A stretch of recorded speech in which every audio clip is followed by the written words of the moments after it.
Hello and welcome to Butter Movies. Cruz and Josie reach the new safe house in Fort Liberty before the rest of the team, just in time to respond to the inquiry. These two wanna fuck. Pablo Carrillo is safely in prison and headed to San Jose. The door has officially been opened on that front, even though they don't actually get to finish this episode. Given the seriousness and personal harm of the previous Lioness operation's love complications, you would think Cruz would have been able to hold her own for another one. However, spies frequently seek out opportunities for emotional and physical contact, frequently with other spies who are equally adept at separating their emotions to match the pandemonium. Meanwhile, the role of lone gunman touching down for moments of quiet between storms has never been less on the table for Joe. Her marriage is strong and her family life is happy, and she just found a replacement field operative in Cruz. But the suicide bomb at the border has only strengthened her resolve to play against the devil's aces as fast as they come. "I'm hunting how to make peace with walking away," she tells Neil in the hospital, having just been told her torn artery will prove lethal if it tears again. "But I have to find it, and you can't fucking guilt me, you can't reason me, and you can't love me into doing it." That last part is surely what stings most for Neil, who's just told his wife he won't survive it if she dies on the job. Apropos of her work-life priorities, she's even more straight with Byron later on when they're discussing the next phase of the mission, to show Iran and China that we aren't the only nation with an open border, as directed by Mullins. And they're going to do that by intercepting the two Chinese nuclear scientists at an Iranian airbase. The Empire will strike back. Wouldn't you know it, the deck's been reshuffled to suit the skills of our Lioness. Their best covert option of illuminating the targets in Iran is by sending in a helicopter to strike close by, and Joe has the clearance to run the operation from the field. Byron isn't sure about letting Joe go to Iran, even if she promises not to set foot off the base, but he's swayed just enough when she lays out her real reason for being there. "I can't walk away on a lot." Good news, folks. Joe's still with us. And then some. Just when it seemed our girl was staring down a permanent sunset, she's alive and literally kicking the shit out of hospital staff in a blind rage. Turns out the shrapnel in her side was a piece of her cell phone, lacerating an artery that could take her out again real quick if she doesn't take it easy for at least the next week. All I'll say is that the devil's showing daces, the doctor tells her. Think it through before you play your hand.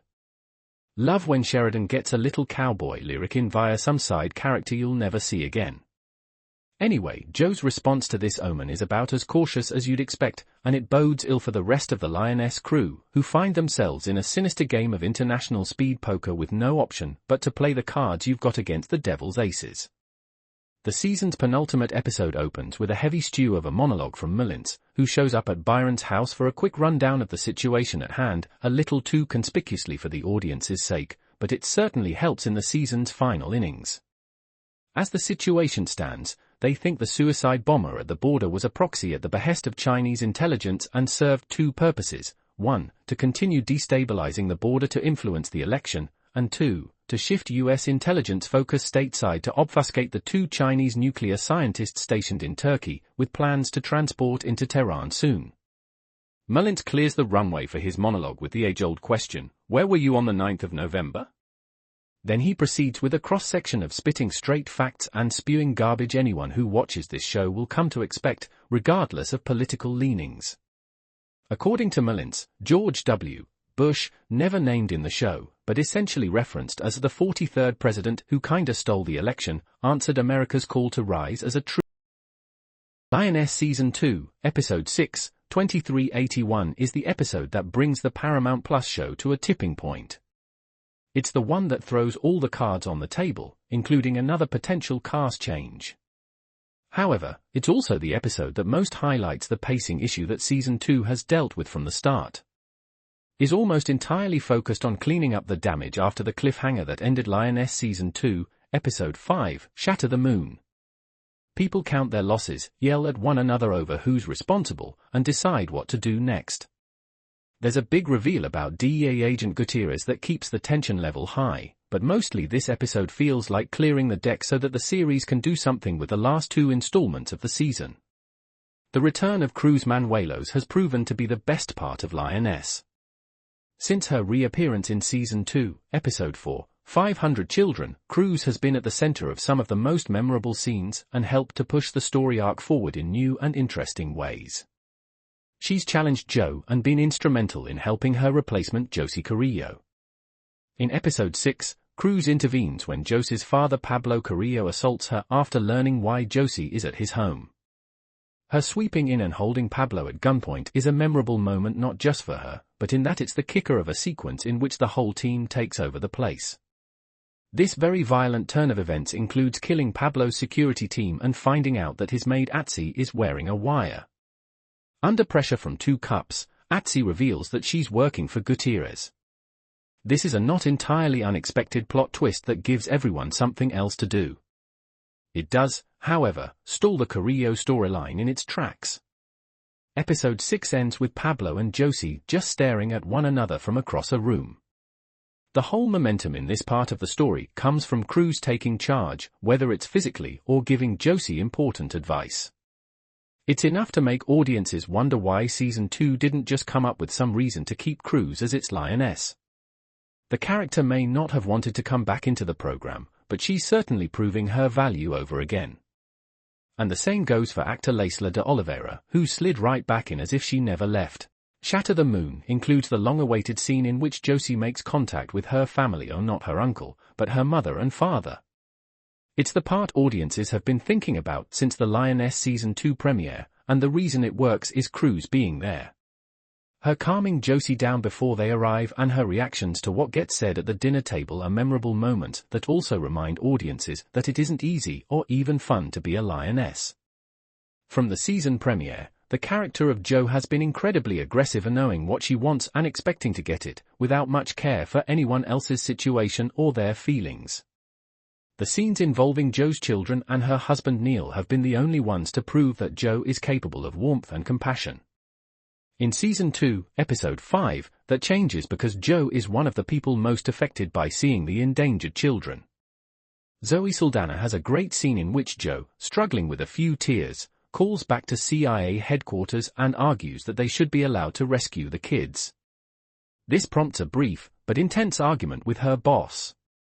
It's really nice to see the vulnerable side of Joe make its way into the military side of Lioness Season 2's narrative, because it gives Saldaña more to do than yell at people and dish out orders, although she does her biggest amount of yelling it at the beginning of the episode when Joe is enraged about what's just happened. But from a character standpoint, it makes her far more interesting. There have been times where she's been frustrating to watch, particularly in the premiere and in Season 2, Episode 3, Along Came a Spider. This is a show who has more to offer plot-wise. Joe's scenes with Cruz are especially fun because the two interact with one another as colleagues, no longer in a boss-employee relationship.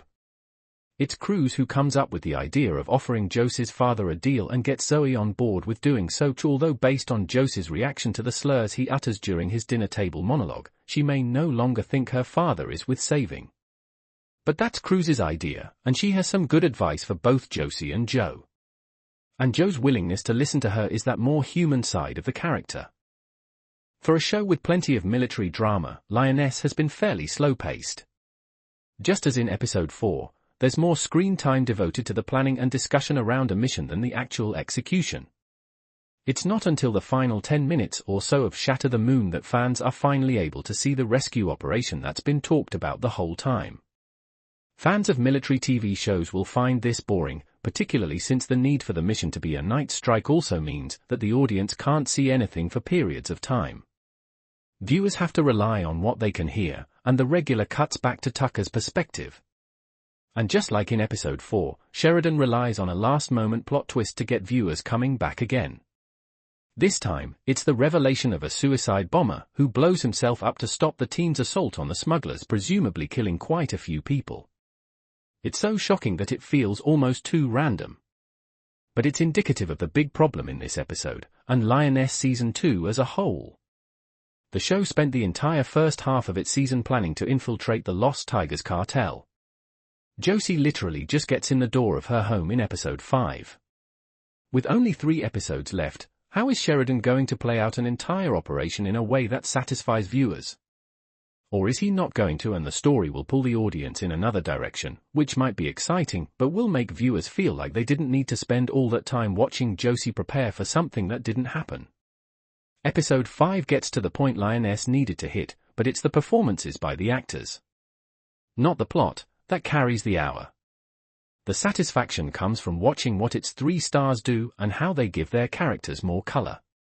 Sheridan will have to step up the action if he wants to deliver an explosive finale, because right now the best action. Lioness Season 2, Episode 5, Shatter the Moon, belongs entirely to a character from Season 1. The return of Laisla de Oliveira as Cruz Manuelos continues to pay dividends for the Paramount Plus show, as Cruz's presence overshadows almost everything else in the episode. And with just a few more left to, the series is finally getting to the mission that it talked about in the first place, but is it coming too late? Shatter the Moon is primarily about the characters reacting to the child trafficking that they saw at the end of Season 2, Episode 4, 500 Children. But a part of the episode is devoted to Captain Josie Carrillo making contact with her family and starting the operation she was hired for. It's Cruz's presence as a foil to both Josie and Joe that makes Episode 5 work, yet the clock is constantly ticking. Taylor Sheridan could have used the return of